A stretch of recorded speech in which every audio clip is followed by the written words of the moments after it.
Ok, donc pour ceux qui n'ont pas joué, je vais vous faire une rapide vidéo de présentation. Je vais essayer d'être le plus bref possible. Donc quand on arrive, ça donne ça.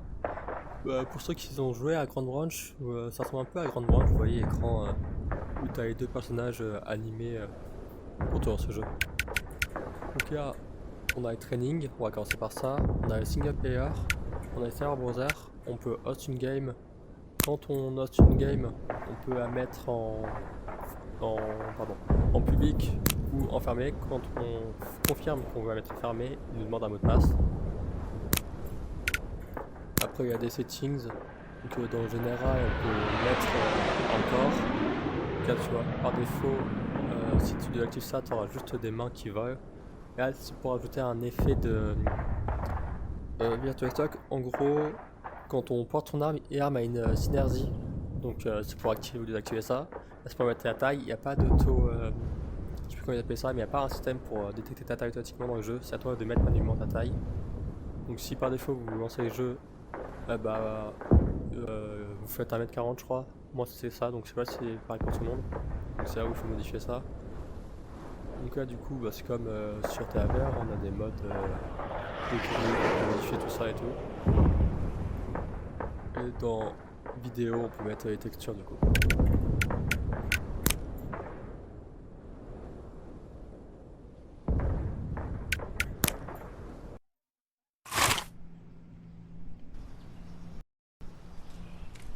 Donc là, c'est là le terrain d'entraînement. Au niveau des terrains d'entraînement, vous avez des munitions dans des box, vous avez des timers, et vous avez ça qui est super intéressant. En fait, vous pouvez mettre des presets pour vous entraîner sur certains scénarios. Donc là, c'est un pistolet de rire, donc là je vais lancer, je charge, ça apparaît, je me mets en position.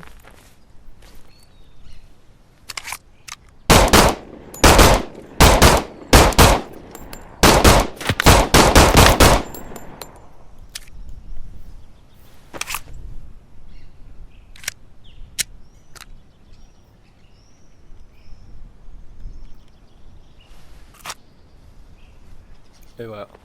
Donc là j'ai mis celui-ci, mais il y en a plein d'autres. Hein. Donc là je vais en tester un autre pour voir ce que ça donne.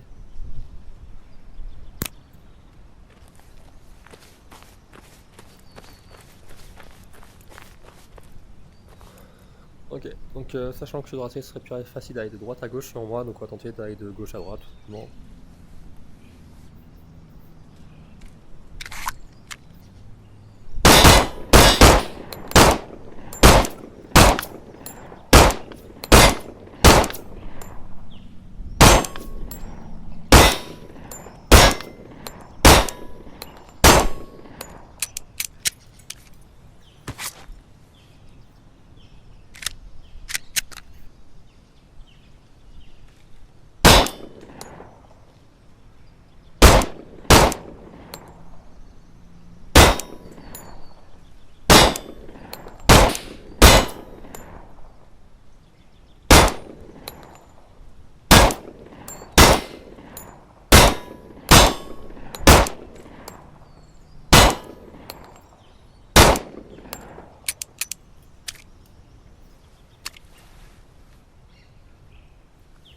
Merde, mes derniers chargeurs sont derrière moi, ils sont bloqués par mon corps du coup. Ouais, c'est ça.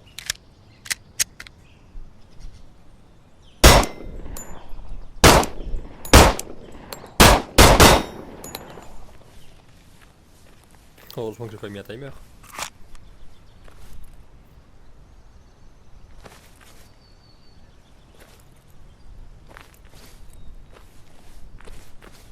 Donc voilà, on a ça. Après, on a deux MAM, mais pour le fusil d'assaut. Un peu plus loin.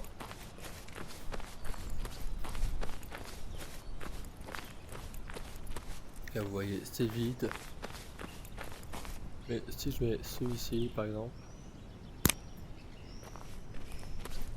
et bah, j'ai ça qui apparaît.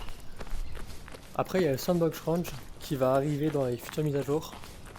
Donc sur le maximum range, pardon, je pense que ça va être comme sur TAVR, ça va être un gros randomizer, je pense.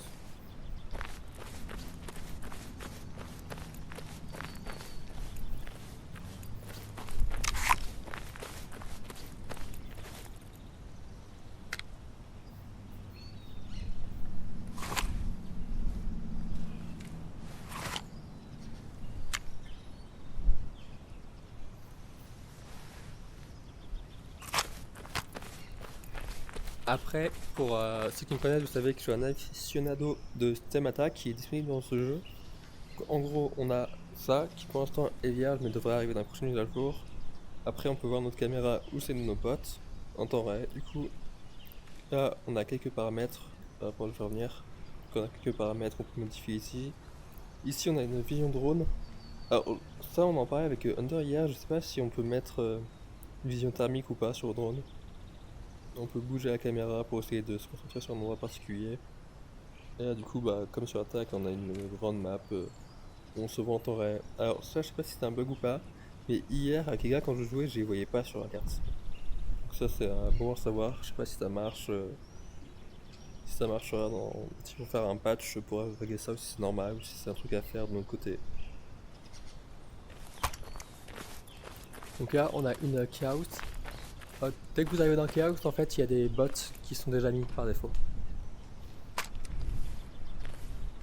Movement over there.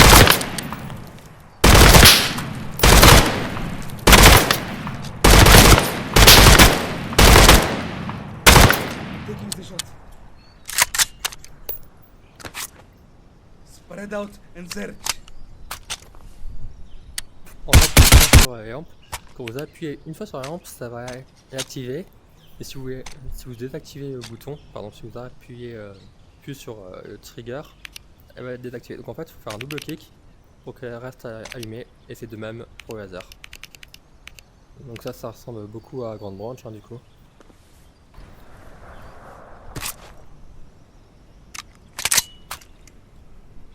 Au niveau de l'insertion des chargeurs, c'est un truc à avoir. C'est pas comme sur TAVR. Sur TAVR, vous avez une aide pour réengager votre chargeur, alors que là, du coup, c'est assez plus réaliste quoi. Et du coup, on peut se faire avoir un peu au début quand on a du mal à trouver la sensibilité. Ok, donc autre point intéressant à savoir, c'est que quand vous faites toucher, actuellement dans le jeu, il n'y a pas de système médical, on n'a pas de système SAN. Quand on se fait toucher, on peut pas se mettre une morphine ou se poser un garrot entre guillemets. Ce serait possiblement une option, je pense, au vu du niveau de réalisme que peut avoir le jeu. On a une cinématique où on se met un garrot et puis le cinéma arrête. Pour l'instant, c'est pas possible.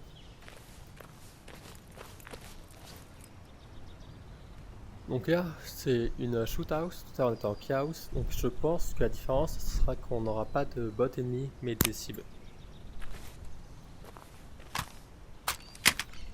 Par défaut, quand on lance la map, là du coup j'ai relancé entre temps, et bah sécurité est mise, donc on appuie sur B sur Quest pour relever la sécurité, et quand vous appuyez sur B de manière prolongée, votre arme se met en mode automatique. Ok, je suis en automatique. Je rappuie sur B de manière prolongée, la sécurité est remise. J'appuie sur B brièvement, pardon. J'appuie sur B, sécurité, et hop, ainsi de suite.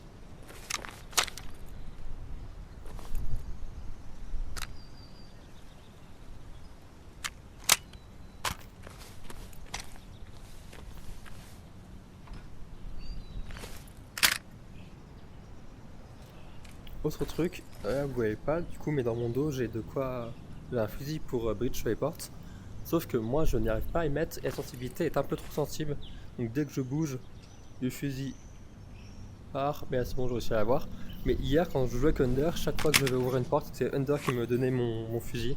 Ce qui rajoute un truc à préciser, c'est que le jeu a une énorme physique. Donc ça pourrait arriver que vous soyez bloqué dans le corps de votre pote si c'est vraiment un petit espace. Ça vous me direz un peu, c'est à base quoi. Mais par exemple, vous pouvez prendre des chargeurs sur votre pote. Donc imaginons que j'ai Argo devant moi, j'ai plus de chargeur de PA. Et bah si Argo a mis un chargeur de PA dans son dos, je prends le chargeur, je le mets dans mon arme et tirer avec. Ou si Argo tombe au sol, je peux prendre son arme, je peux prendre l'arme des ennemis.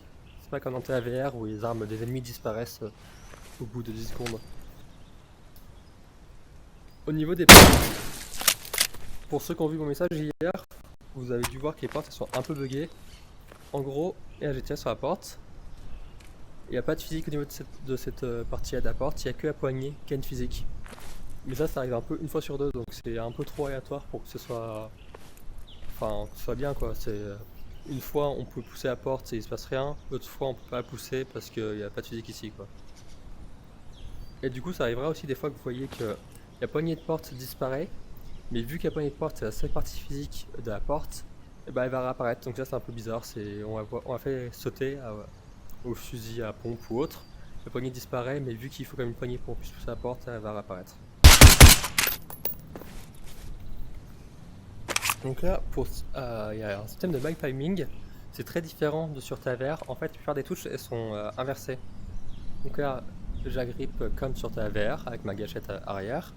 Sur Taver, en fait, il faudrait utiliser la gâchette du côté droit de votre deuxième manette pour agripper le chargeur.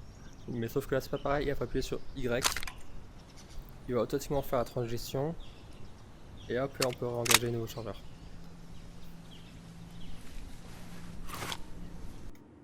Ok, donc là on est dans le hub. Donc il y a le super drapeau forward. Bon ça on s'en fout. Ça donne ça. Ici vous avez une petite zone d'entraînement. Vous avez toujours des timers si vous vous entraînez. Faire un temps.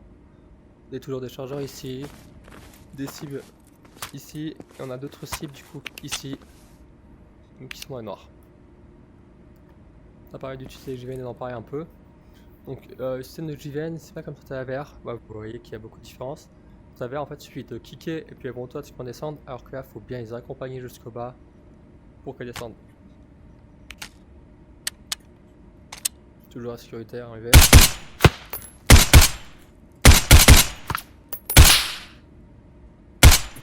Alors du coup je peux pas vous montrer, mais en fait il y a un système automatique qui va switcher entre votre lumière visible et votre lumière IR. Donc là vous voyez que j'ai un petit faisceau, alors que quand j'allume mon autre lumière j'ai un grand faisceau. C'est parce que dès que je mets JVN, le jeu va automatiquement switcher, que ce soit mon laser ou mon faisceau de lampe, en mode IR. Il n'y a pas une touche prédéfinie où c'est à nous de switcher entre les deux modes.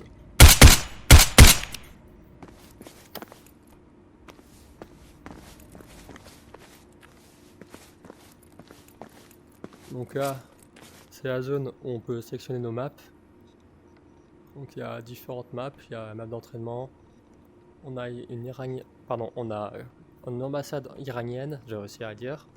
On a une mission de contre-piratage maritime. On a celle-ci que j'ai pas encore testé. Et sinon, ouais, j'ai dû faire toutes les autres. Pour l'instant, on a que 6. Je vous avouerai qu'au niveau des... Après, c'est normal, c'est le premier jour du jeu, voire le deuxième jour maintenant. Mais au niveau du game design, je trouve que les maps elles sont un peu bizarres. Je sais pas comment dire, mais on sent que c'est la première fois qu'ils font des maps quoi. Elles sont un peu petites comparées à ce qu'elles semblent être quand on regarde. Par exemple, si on prend Neptune Sphere, je pensais qu'elle aurait été beaucoup plus grande. Alors qu'en vrai, elle est assez petite une fois qu'on est dedans. Et le game design est un peu bizarre. Je sais pas, c'est en sensation de jeu. Si vous jouez au jeu, vous pourrez peut-être comprendre comme moi. Ok, donc là du coup c'est l'endroit où on peut choisir nos armes et les personnaliser. Donc là j'ai choisi une MCX AT. Après du coup je choisis le type de poignée que je veux.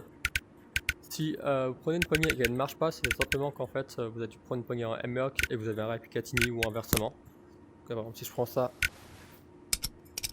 bah logiquement il peut aller au-dessus parce que j'ai un rail Picatinny au-dessus. Mais en dessous il me faudra du M-Lock. Donc là hop je prends M-Lock. Tout d'un coup ça marche mieux. Donc c'est quand même vraiment comme sur Ground Branch, hein. Je peux vraiment choisir au centimètre près où est-ce que je veux mettre mes équipements. Donc au niveau des lasers, comme dit précédemment, il va switcher automatiquement entre le mode IR et le mode normal quoi, on va dire. Donc on n'a pas besoin de s'embêter pour ça. Alors il y a un bruit horrible quand vous mettez votre curseur sur quelque chose, c'est vraiment trop chiant comme bruit. J'espère qu'ils vont modifier ça à l'avenir.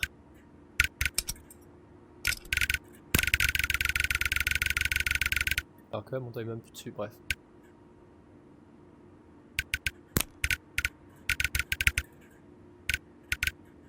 Ah, et j'ai un équipement qui a disparu, super.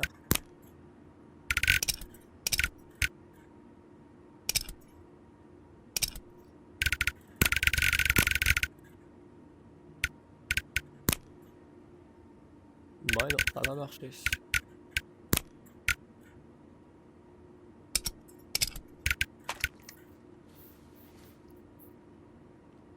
Donc voilà ce que ça donne. Mais si ça me plaît pas, hop, je peux ravancer ça, reculer. Enlever. Et si j'enlève, il me semble que automatiquement il va redescendre, non? Eh non, ok.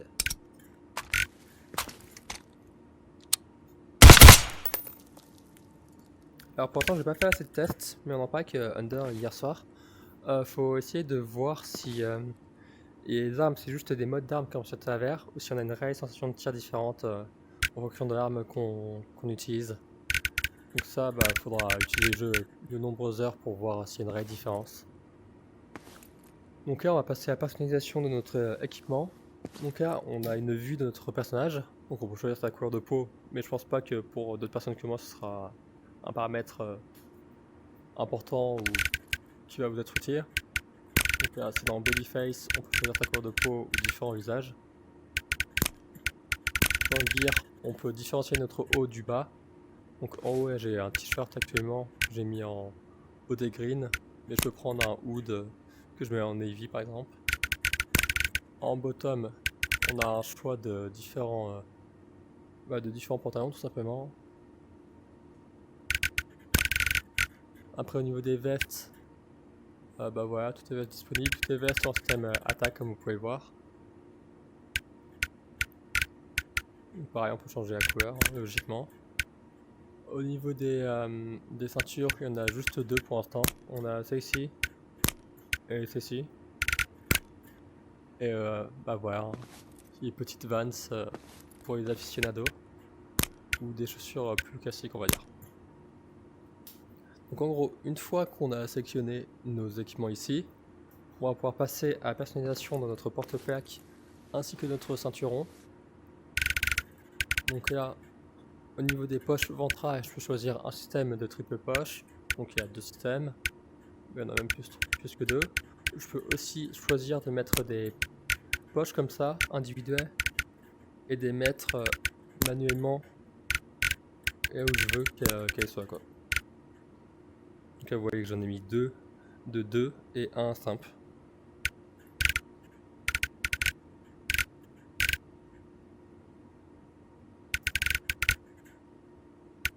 Après, pareil pour les pistolets.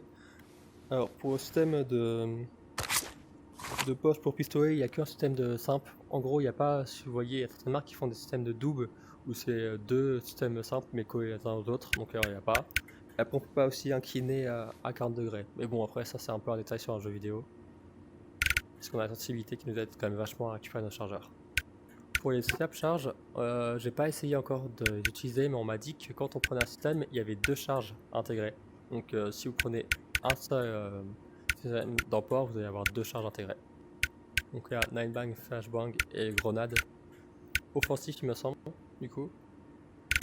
Et dans tactical, du coup, c'est l'équipement, le fusil à pompe, marteau, batterie.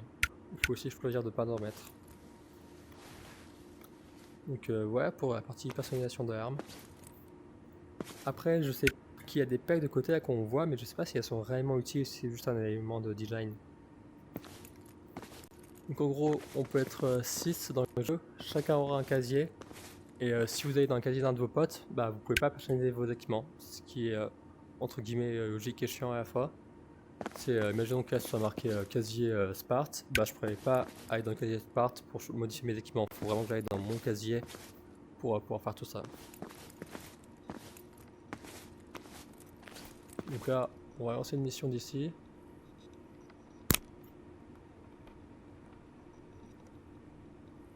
Je sais pas, peu importe. Hein.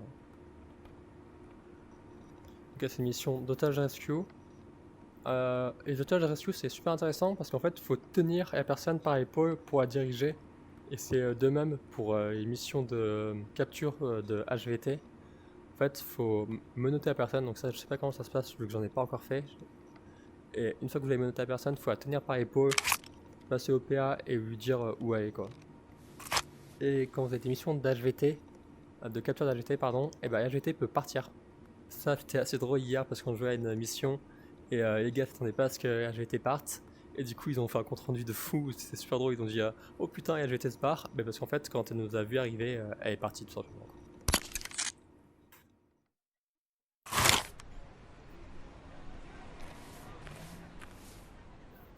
Voilà ce que ça donne une map pardon de jour. Petit point intéressant à savoir, bon c'est un peu du détail, mais les maps se chargent au fur et à mesure qu'on avance. Donc sur les maps en forêt, bah, ça peut arriver que quand vous marchez, vous voyez un gros arbre pop au dernier moment, c'est un peu dommage. Après le jeu est en early access, hein, c'est le deuxième jour qui est sorti, donc c'est un peu normal. Au niveau de la résistance des ennemis, elle est un peu abusée, tout simplement parce que les ennemis sont I need un another peu... one in the fight. Ouais, je sais pas comment il a fait pour nous détecter, mais les ennemis sont un peu cons. Et du coup pour compenser ça, et bah tout simplement ils ont une meilleure résistance. Ça arrive qu'il faut bien remettre 5 balles dans le corps pour qu'ils meurent. C'est juste fait pour compenser qu'ils soient bêtes et que bah ils ne détectent pas trop ou qu'ils tirent mal quoi. Ok, donc petit voix off pour finir un peu de parler du jeu. Donc en fait dans l'ensemble c'est un très bon jeu hein, qui a un potentiel de fou. Il suffit de voir la roadmap des futures mises à jour pour savoir que ça va être un bon jeu. Après le jeu souffre du fait que ce soit une early access, donc quand il y a un bug, dites-vous simplement que c'est un early access et que c'est le premier jour, première semaine, si vous jouez dans les semaines à venir ou prochains mois, où le jeu sort, donc il y a des petits défauts, c'est normal. Le jeu ça ressemble un peu à un mix entre Operator, au niveau de la sensation quand on est fixé, même si sur Operator elle est beaucoup plus prononcée. Il y a un mélange entre Grand Branch. De toute façon, Grand Branch est marqué dans les inspirations du jeu. Hein. Quand on voit le jeu, on se dit un peu ah, c'est Grand Branch quoi. Et puis, vu que le jeu est fait sur Unreal Engine, bah, on voit un peu que c'est les mêmes presets qui ont été sélectionnés. Donc, il y a quelques bugs qui sont sur le jeu, mais la majorité des bugs en fait, ce sont des bugs graphiques. Hier, j'ai eu un bug où mes chargeurs se démultipliaient. Donc, quand je prenais un chargeur, j'avais 3 chargeurs qui apparaissaient collés les uns aux autres. Mais ça n'empêchait pas d'engager mon chargeur et de pouvoir tirer avec, c'est juste que graphiquement j'avais 3 chargeurs qui étaient collés les uns aux autres. Faut que j'essaie de retrouver les vidéos si je les ai sauvegardés pour vous montrer ce que ça donne. Mais voilà, c'est des petits bugs graphiques qui vont certainement être corrigés par des hotfixes dans les jours, semaines à venir quoi, donc rien de bien dérangeant.